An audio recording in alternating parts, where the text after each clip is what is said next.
trollar minha mãe que eu fui expulso do Wallace. Então, vamos lá pro vídeo, fique ligado. Daqui a pouco tá vindo, ela tá aqui subindo a rua. De cara, vou chamar ela aqui. Tá falando pra ela, né? Filho, eu tô mexendo no governador aqui, conversando com o Jonathan. Mas eu tô mesmo. Só que, pô, tá fingindo, né, agora. E galera, se inscreve no meu canal aí, muito obrigado pelo apoio.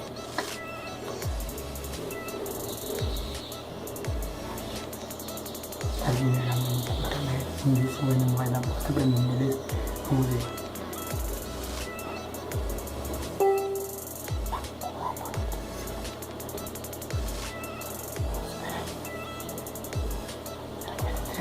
Vamos ver, né? Ela saiu, ela foi no mercado. A gente... Ô, mãe, vem cá. Tá bom, Arthur. Mãe, vem cá. Tá bom, ela já vem vindo, né? Mãe, vem cá.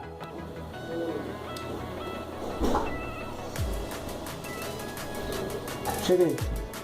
Quero falar com você. O que eu vou falar? Que hoje a Silvana me chamou na fábrica, né? No quadro. Coloca esse, come, vai lá. Coloca o bolo dele. Deixa eu levar aqui. Vai lá.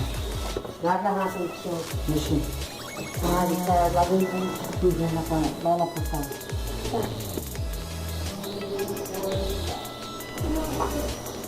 Vai lá. Aí, Só você? só eu sozinho. Aí vieram uma advertência pra mim. Não sei por quê. A Silvana falou que vai ligar pra você conversar com ela entre hoje e amanhã.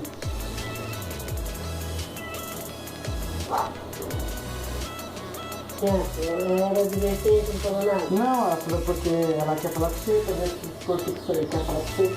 Foi advertência.